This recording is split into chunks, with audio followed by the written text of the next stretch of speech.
Hi, Bob Anderson. I spent 37 years in the industry as a chemical engineer, retired, and came back to my alma mater, IIT. I have beaten Jim Brabant's record. I think I have judged about 120 IPROs over 12 years. So if you take 2 semesters plus summer, you know, the average number. So I've seen the good, the bad, and the ugly. A little bit later today, I will give my presentation seminar, which is a real cookbook for what to do to do a good job making presentations. So the quick comments I would make when Tom says, don't worry, everybody is all going to be set up, the computer's going to be ready. If your mother says she loves you, get a second opinion. Don't trust nobody. The worst example we had was a team which had the first speaker was about 6'13", who set the microphone up about that high. The second speaker was a young lady about 4'10". Everybody in the room except she thought it was hilarious to watch her jumping up there trying to grab that microphone. So don't trust nobody.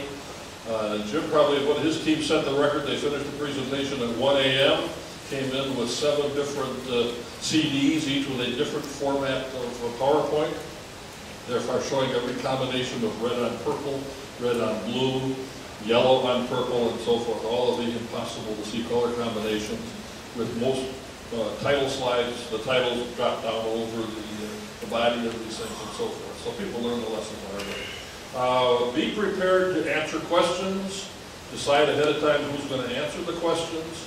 If you have a relatively large team, give other team members a chance, because otherwise we assume you just grabbed 3 people out of the hub and brought them in there to sit there and look pretty and pretend you're on our team. But judge are a little skeptical, so we want to get a chance to hear what they have to say.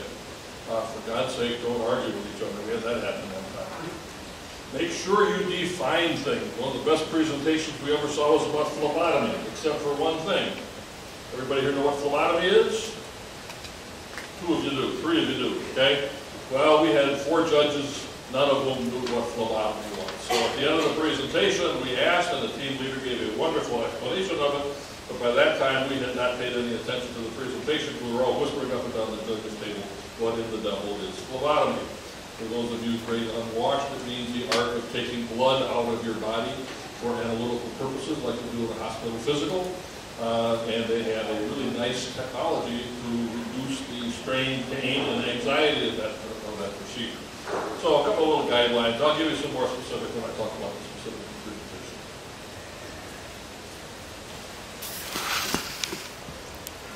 How loud this is. I usually speak very loudly, so. Hi, I'm Ms. Shania, and I'm academic faculty at the Institute of Design. How many people know where the Institute of Design is? And what the Institute of Design is? Okay. All right. Actually, some of you are from 397, so if you work with Jeremy, you know what the Institute of Design is. But there's basically 2 design schools at IIT. I actually consider everything we do design, but there's 2 designated design schools, and one of them is a school at the College of Architecture, and the other is the Institute of Design. And I have an architecture background. I've been in the industry for about 15 years. I've been teaching at IIT since 2007, and in the IPRO program since 2009. Yeah. Seems like it's longer.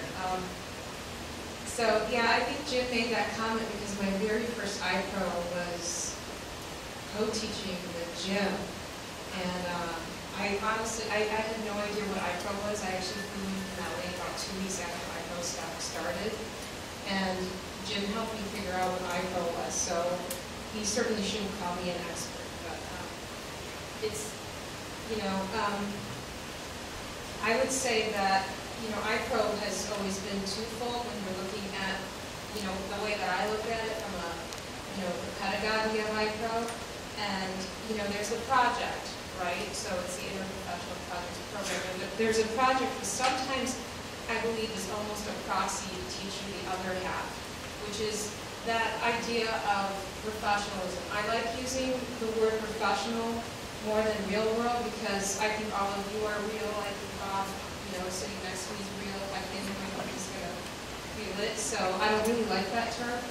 I like professional better, and I do believe that IPRO, if done really well, helps equip you with those skills, and the project is there, of course, to help teach you about the, bring your disciplines together to build that project and to create an analysis and a synthesis for the project.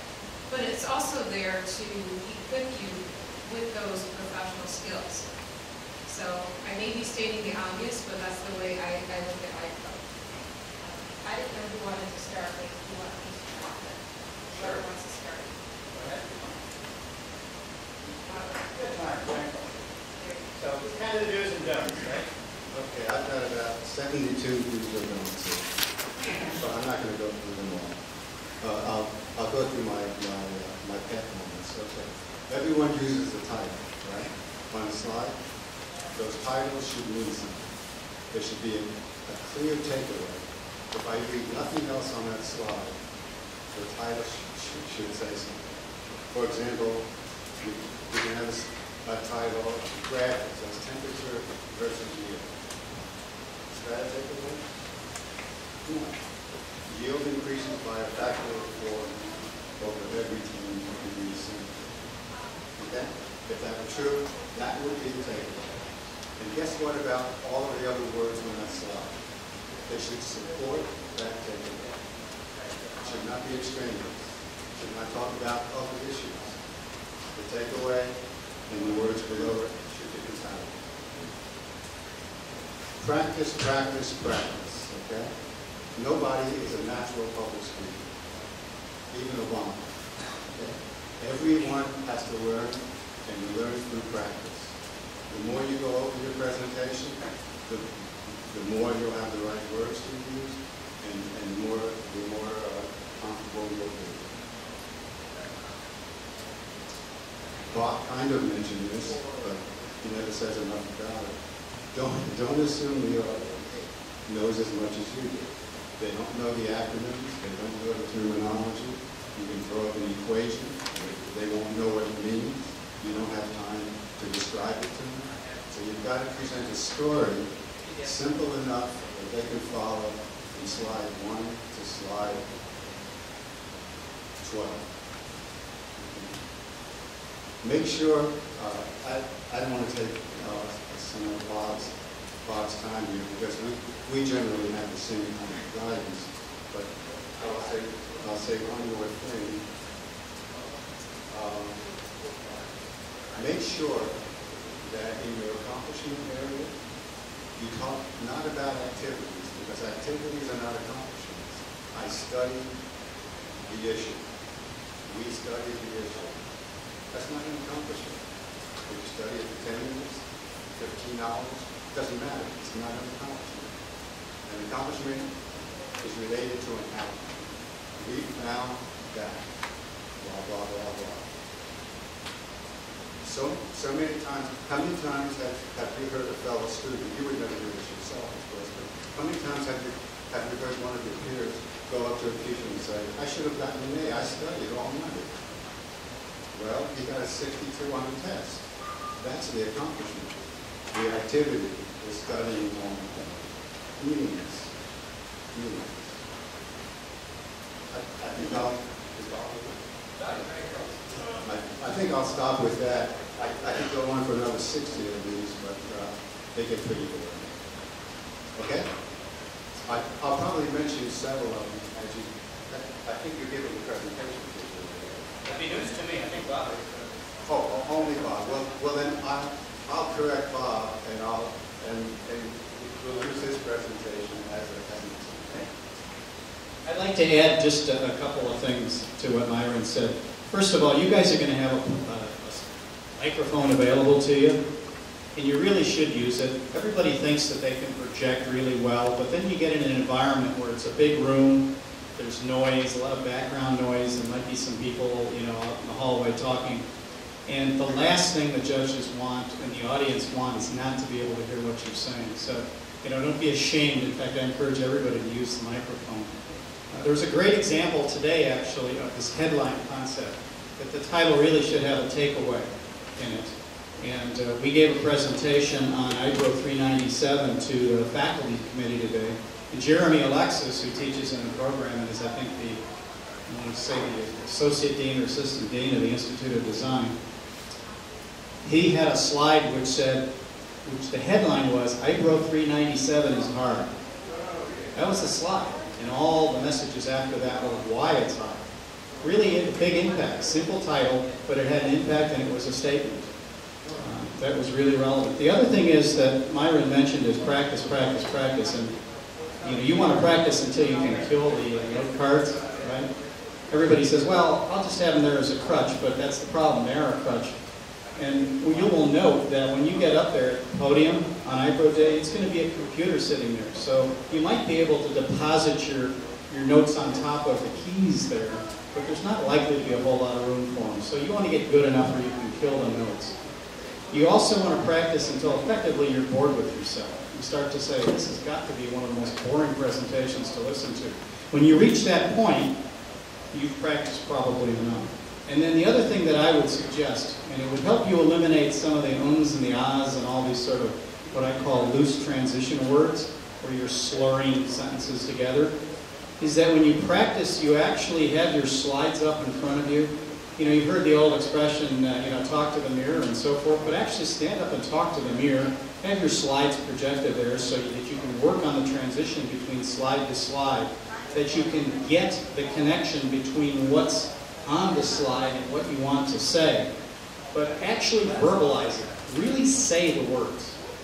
And if you say the words and you make an effort to pause when you're done with a thought and then start another thought, you'll start to avoid a lot of these just transition loose ahs and ums and so forth. But the real key is to speak the words. It'll make it a lot easier when you're actually doing them on IPRO Day because they'll flow naturally. Lots of times, all of us, when I was in college and I guess even in my professional career, when I'd give a presentation, I'd be thinking, well, an hour from now I'm giving that presentation.